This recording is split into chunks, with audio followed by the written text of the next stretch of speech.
जय हिंद मेरे प्यारे दोस्तों। आप लोगों का अपना यूट्यूब चैनल महार्जन में आप सभी का स्वागत है। मैं आज बिहार बोर्ड और यूपी बोर्ड क्लास 10th के लिए सामाजिक विज्ञान में वस्तुनिष्ठ प्रश्न लेकर आए हैं, जो 2024 की परीक्षा से बहुत इंपॉर्टेंट प्रश्न होंगे। कहीं ना कहीं ये प्रश्न बार बार पूछे जाते हैं।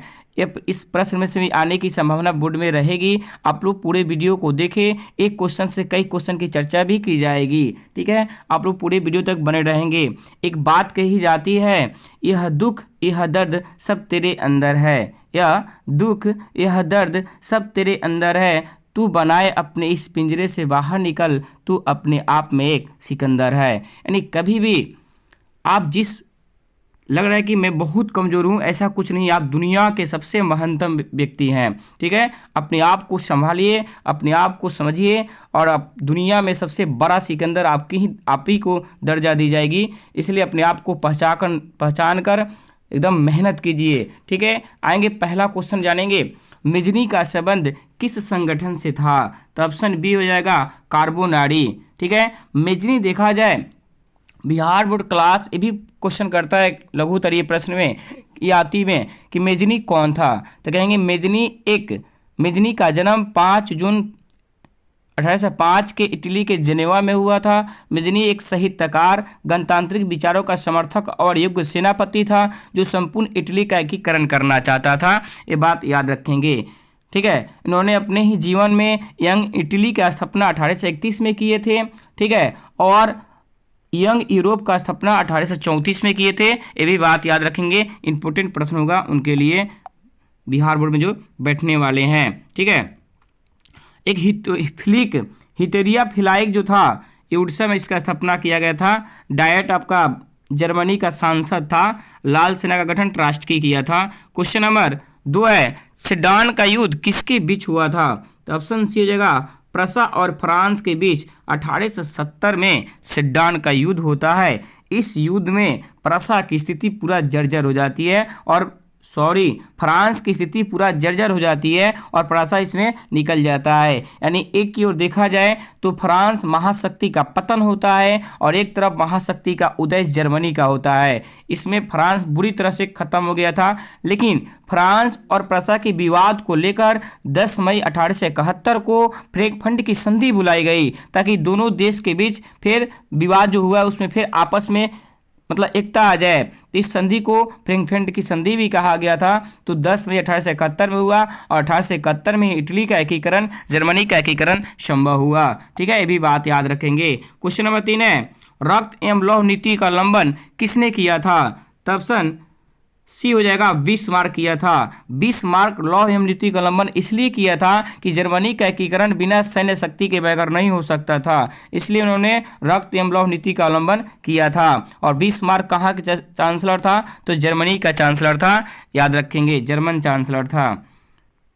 क्वेश्चन नंबर 4 है, रास्पुटिन कौन था? तो ऑप्शन बी हो जाएगा रास्पुटिन आपका जार निकोलस द्वितीय का गुरु था। ठीक है, जो एक पादरी भ्रष्ट के रहने वाला था, ये उनका गुरु था। जो जार निकोलस द्वितीय रूस के राजा हुआ करता था रूसी क्रांति के समय 1917 में। ठीक है, जिसकी पत्नी जरीना थी। क्वेश्चन नंबर 5 है, रूस में जार का अर्थ क्या होता है? तो ऑप्शन डी हो जाएगा रूस का सम्राट। क्या होता है भाई? रूस का सम्राट। रूस दुनिया का सबसे क्षेत्रफल की दृष्टि से सबसे बड़ा देश है, जिसकी राजधानी मॉस्को है और मुद्रा रूबल है। ये बात याद रखेंगे। क्वेश्चन नंबर 6 है, सोवियत संघ का विघटन किस वर्ष हुआ था? ऑप्शन ए हो जाएगा 1991 में सोवियत संघ का विघटन हुआ था। 1945 में जब द्वितीय विश्व युद्ध की समाप्ति हुई थी, तो उस युद्ध ने एक शीत युद्ध का रूप लेने लगा, जिसे कोल्ड वॉर कहा जाता है। उस युद्ध को वाक्य युद्ध या बातचीत का युद्ध भी कहा जाता है। शीत युद्ध देखा जाए तो एक पूंजीवादी और एक समाजवादी, पूंजीवादी अमेरिका था, समाजवादी सोवियत संघ था, दोनों के बीच काफ़ी मुठभेड़ हुआ। लेकिन यह बात तानातनी पर ही रह गई, क्योंकि दोनों देश अपने आप में शक्तिशाली देश थे। इस तौर पे बात पे ही हुआ, लेकिन जाकर देखा जाए कहीं ना कहीं पूंजीपति के द्वारा समाजवादी को तोप दिया गया। यानी देखा जाए तो सोवियत संघ वहाँ हार गया और सोवियत संघ का विघटन दिसंबर 1991 में हो गया। ये बात याद रखेंगे, तब जाकर रसिया का जन्म हुआ। क्वेश्चन नंबर 7 है, हिंद चीन किसके अधीन था? ऑप्शन ए हो जाएगा फ्रांस के। हिंद चीन में 3 क्षेत्र आते थे, लाओस, कंबोडिया, वियतनाम। इन लोगों का क्षेत्र देखा जाए तो 2.80 लाख मतलब लगभग 3 लाख किलोमीटर फैला हुआ क्षेत्र था हिंद चीन। ठीक है, जिसमें 3 देश लाओस, कंबोडिया, वियतनाम। लाओस की राजधानी वियतियान, कंबोडिया के नेमपे और वियतनाम के हनोई था। ये बात याद रखेंगे। क्वेश्चन नंबर 8 है सेवा का अधिकार, right to service act Bihar में कब किया गया था, लागू किया गया था? ऑप्शन सी हो जाएगा 15 अगस्त 2011 में किया गया था। क्वेश्चन नंबर 9 है सांप्रदायिक राजनीति आधारित होती है तो धर्म पर। आपको ये पता होना चाहिए 1905 की घटना, लॉर्ड कर्जन ने जब बंगाल विभाजन किया था तो धर्म के ही आधार पे, सांप्रदायिकता के ही आधार पे बंगाल का विभाजन किया गया था। मुसलमान की जनसंख्या बढ़ती हुई, इतना जनसंख्या बढ़ गई कि इस बंगाल को टुकड़ा किया गया, उसको तोड़ा गया ताकि उसको अलग अलग किया जा सके। उसी तौर पे पश्चिम बंगाल एक पूर्वी बंगाल बना था जो एक पाकिस्तान का रूप लिया और एक भारत का राज्य बन गया। क्वेश्चन नंबर 10 है क्षेत्रवाद की भावना का एक कुपरिणाम है। ऑप्शन डी हो जाएगा अलगाववाद। क्या है? अलगाववाद। क्वेश्चन पूछता है कि क्षेत्रवाद से आप क्या समझते हैं? बिहार बोर्ड कभी कभी कहता है तो सीधे कहेंगे अपने क्षेत्र से लगाव रखकर अन्य क्षेत्रों से अलगाव करना क्षेत्रवाद कहलाता है। यानी इसमें कोई काम अपने क्षेत्र के लिए की जाती है, अन्य क्षेत्र से लगाव ही नहीं रखना है, वही आपका क्षेत्रवाद है जिसको लगाववाद की चर्चा की जाती है। क्वेश्चन नंबर 11 जानेंगे, भारत में पहला नगर निगम कहाँ बना? तो ऑप्शन बी हो जाएगा मद्रास, चेन्नई में बना था सबसे पहले, और उसके बाद पटना में 1952 में बना था, और चेन्नई में 1688 में, और 1688 में ही गौरवपूर्ण क्रांति इंग्लैंड की क्रांति भी हुई थी। क्वेश्चन नंबर 12 है पंचायत के चुनाव कौन करवाता है? तो ऑप्शन सी हो जाएगा राज्य चुनाव आयोग कराता है जिसका कार्यकाल 5 वर्षों का होता है। क्वेश्चन नंबर 13 है भारतीय योजना आयोग का प्रथम अध्यक्ष कौन थे? तो ऑप्शन सी हो जाएगा पंडित जवाहरलाल नेहरू भारतीय योजना आयोग के प्रथम अध्यक्ष थे। इस आयोग का स्थापना 15 मार्च 1950 को किया गया था, और इसका प्रथम अध्यक्ष कौन होते हैं? तो प्रधानमंत्री होते हैं। देखिए भारतीय योजना आयोग का नाम 2014 में चेंज कर दिया गया, 2014 में चेंज करके नीति आयोग किया गया, और नीति आयोग का स्थापना जनवरी 2015 में भारत में की गई माननीय देश के प्रधानमंत्री मोदी जी के द्वारा। ये बात याद रखेंगे। अभी क्वेश्चन करेगा नीति आयोग के वर्तमान अध्यक्ष कौन है? तो कहेंगे मोदी जी हैं। कौन है भैया? मोदी जी। क्वेश्चन नंबर 14 है ग्रामीण क्षेत्रों में रहने वाले लोगों की कैलोरी की मात्रा होती है। तो ऑप्शन ए हो जाएगा 2400 कैलोरी, और शहर पूछेगा तो 2100। ये बात याद रखेंगे। गांव के पूछेगा 2400 कैलोरी, शहर पूछेगा 2100। क्वेश्चन नंबर 15 है पहला मानव विकास सूचांक किस अर्थशास्त्री ने तैयार किया था? तो ऑप्शन बी हो जाएगा महबूब उल हक ने तैयार किया था, UNDP, और इसी के मुताबिक नॉर्वे प्रथम स्थान पर आया था और भारत 126वां स्थान पर आया था। ये भी बात याद रखेंगे। क्वेश्चन नंबर 16 है भारत की राष्ट्रीय आय में किस क्षेत्र का सर्वाधिक योगदान है? तो ऑप्शन सी हो जाएगा तृतीय क्षेत्र। तृतीय क्षेत्र को सेवा क्षेत्र भी कहा जाता है, जिसमें परिवहन आते हैं, साधन आते हैं, याद रखेंगे। प्राथमिक क्षेत्र को कृषि क्षेत्र, द्वितीय क्षेत्र को औद्योगिक क्षेत्र। क्वेश्चन नंबर 17 है बिहार की आय में सर्वाधिक योगदान होता है तो सेवा क्षेत्र का ही होता है, ऑप्शन सी हो जाएगा।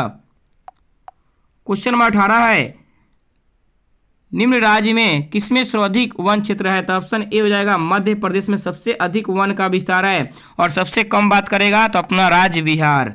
क्वेश्चन नंबर 19 है बिहार में कितना प्रतिशत कृषि क्षेत्र है? तो 60% कृषि क्षेत्र है, और 80% जो जनसंख्या है कृषि पर निर्भर है, इसलिए बिहार को कृषि प्रधान राज्य कहा जाता है। क्वेश्चन नंबर 20 है सरदार सरोवर बांध किस नदी पर बनाया गया है? तो ऑप्शन सी हो जाएगा नर्मदा नदी पर। नर्मदा नदी किससे निकलती है? अमरकंटक से। क्वेश्चन नंबर 21 है चंदन किस प्रकार के वन में पाए जाते हैं? ऑप्शन सी हो जाएगा पतझड़ वन में, जिसे उष्णकटिबंधीय वन भी कहा जाता है, भी बात याद रखेंगे। क्वेश्चन नंबर 22 है किसने कहा संसाधन होते नहीं बनते हैं? यह कथन ऑप्शन ए हो जाएगा, जिमरमैन ने कहा था संसाधन होते नहीं बनते हैं। जब तक किसी वस्तु को आप अपने जीवन में प्रयोग नहीं कर रहे हैं तब तक वो आपका संसाधन बन ही नहीं सकता है, वो कुछ भी हो, सीधी सी बात है। किसी भी वस्तु को जब तक अपने जीवन में प्रयोग नहीं करेंगे भैया तो आपका संसाधन कैसे होगा, हो ही नहीं सकता है। इसलिए संसाधन होते नहीं बनते हैं, जिमरमैन, याद रखिएगा भाई। क्वेश्चन नंबर 23 है, बृहद क्षेत्र में जल की उपस्थिति के कारण ही पृथ्वी को कहते हैं। ऑप्शन बी हो जाएगा, नीला ग्रह कहते हैं। यानी देखा जाए पृथ्वी पर इतना पानी है कि अधिक पानी होने के कारण इस ग्रह को नीला ग्रह कहता है। अब मानव किस ग्रह पर रहना पसंद करता है, तो पृथ्वी पर। पृथ्वी एक ग्रह है, ये बात याद रखेंगे। 8 ग्रह आते हैं। केपलर ग्रहों का खोज किसने किया था भैया, केपलर ने किया था। क्वेश्चन नंबर 24 है, देश में बांधों को किसने भारत का मंदिर कहा था, तो पंडित जी कहे थे, पंडित जवाहरलाल नेहरू कहते। किस बांध को, तो भाखड़ा बांध को। वो भाखड़ा बांध किस नदी पर स्थित है, तो आपका किस नदी पर, सतलज नदी पर स्थित है, याद रखेंगे। भाखड़ा नगर परियोजना किस नदी पर स्थित है, सतलज, जो दुनिया की सबसे बड़ी परियोजना है, ये भी बात याद रखेंगे। और पंडित जवाहरलाल नेहरू ने उस बांध को भारत का मंदिर कहा था। कहने का तात्कालिक कारण था कि देश आज़ादी के समय देश में कुछ भी नहीं थे, तो देश को आगे बढ़ाने के लिए इन्होंने नदी घाटी परियोजना को ही अपनाया था 1948 में, ये बात याद रखेंगे। क्वेश्चन नंबर 25 है, महासागर की तल्ली पर होने वाले कंपन का परिणाम है, तो ऑप्शन सी हो जाएगा, सुनामी। जहां महासागर की बात है तो सीधे सुनामी का रूप होगा। समुद्र में वो भी सुनामी होगा, लेकिन पृथ्वी पर कहेगा तो भूकंप होगा, ये बात याद रखेंगे। क्वेश्चन नंबर 26 है, किस भूकंपीय तरंग की गहनता सबसे अधिक होती है, तो ऑप्शन सी होगा, एल तरंग की। और सबसे कम कहेगा पी तरंग की। अधिक कहेगा एल तरंग, कम कहेगा पी तरंग। क्वेश्चन नंबर 27 है, अंकुरवाड के मंदिर का निर्माण किस शासक के द्वारा करवाया गया था, तो ऑप्शन ए हो जाएगा, सूर्यवर्मा द्वितीय के द्वारा कराया गया था। कब, 12वीं शताब्दी में कराया गया था, ये बात याद रखेंगे। यह मंदिर दुनिया का सबसे बड़ा हिंदू मंदिर है। यह मंदिर विष्णु भगवान के लिए प्रसिद्ध है, याद रखेंगे। यह मंदिर अंकुरवाड जो मंदिर है, अंकुरवाड का अर्थ होता है मंदिरों का शहर। अंकुरवाड मंदिर कंबोडिया में स्थित है। कंबोडिया एक देश है जिसकी राजधानी नेमपे है, ये बात याद रखेंगे। क्वेश्चन नंबर 28 है, कांग्रेस ने किस तिथि को पूर्ण स्वतंत्रता दिवस मनाया था, तो ऑप्शन बी हो जाएगा, 26 जनवरी 1930 को पूर्ण स्वतंत्रता दिवस मनाया था। क्योंकि उस समय देश आज़ादी के पहले 15 अगस्त 1947 के पहले 26 जनवरी को ही पूर्ण स्वतंत्रता के तौर पे देखी जाती थी। लेकिन देश आज़ाद हो गया तब से हम लोग 15 अगस्त को स्वतंत्रता दिवस मनाते हैं और 26 जनवरी को गणतंत्र दिवस मनाते हैं, ये बात याद रखेंगे। अब बात आती है इसका ऐतिहासिक बात, तो सबसे पहले पंडित जवाहरलाल नेहरू ने 31 दिसंबर 1929 को 12 बजे रात को पाकिस्तान में रावी नदी के तट पर सबसे पहले झंडा उत्तोलन किया था, ये बात याद रखेंगे। इसको बरकरार रखने के लिए 26 जनवरी 1930 को भारत में इसको अपनाया गया और तब से भारत प्रत्येक 26 जनवरी को गणतंत्र दिवस मनाता है। यही कारण है कि 26 जनवरी 1950 को भारतीय संविधान को लागू भी किया गया था। यही ऐतिहासिक बात को लेकर इस इतिहास को दुनिया के नज़र में दिखाने के लिए, दुनिया के दिल में बसाने के लिए। क्वेश्चन नंबर 29 है, 1905 ईस्वी में बंगाल विभाजन किसके समय में हुआ था, तो ऑप्शन ए हो जाएगा, लॉर्ड कार्जन के समय में हुआ था। 1905 में बंगाल में बढ़ती जनसंख्या मुसलमानों के इसको 2 हिस्सा में तोड़ने का कार्य किया, पश्चिम बंगाल, पूर्वी बंगाल। पूर्वी बंगाल बांग्लादेश पाकिस्तान का रूप लिया और पश्चिम बंगाल भारत का एक राज्य बन गया जिसकी राजधानी कोलकाता है। जब 1905 में इसका विभाजन किया गया तो 1911 में लॉर्ड हेडिंग ने इसका विरोध किया और उसको एक करने का कार्य किया, ये बात याद रखेंगे। यानी बंगाल विभाजन को एक कब किया गया था, रद्द कब किया गया था, तो 1911 में। अब विभाजन 1905 में, ये भी बात याद रखेंगे। और 1904 से 5 में ही क्या हुआ था, रूस और जापान के बीच युद्ध हुआ था और 1905 में ही खूनी रविवार की घटना भी घटित हुई थी, ये भी बात याद रखेंगे। क्वेश्चन नंबर 30 है, 30 नंबर, राष्ट्रीय स्वयंसेवक संघ की स्थापना कब और किसने की, तो ऑप्शन बी हो जाएगा, के बी हेडगेवार ने 1925 में महाराष्ट्र के ग्रीष्मकालीन राजधानी नागपुर में किया गया था इसका स्थापना।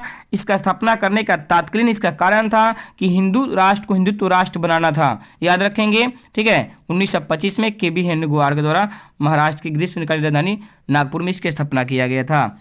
RSS राष्ट्रीय स्वयं सेवक संघ। आज के लिए इतना ही है। प्लीज़ आप लोग मेरे चैनल को सब्सक्राइब कीजिए नहीं किए हैं तो, और शेयर कीजिए। कम समय में सिकंदर बनाने का श्रेय इस सीरीज की इसको दिया जाएगा, जो आपका माँ आर्ट्स जोन है ओपन चैलेंज कर रहे हैं, सीधे बोर्ड में तबाही मचाएगा भैया। एक बार जरूर विश्वास कीजिए, उसके बाद आपको लगेगा ये बंदा क्या कहता है। धन्यवाद। जय हिंद, जय भारत और जय बिहार बोर्ड।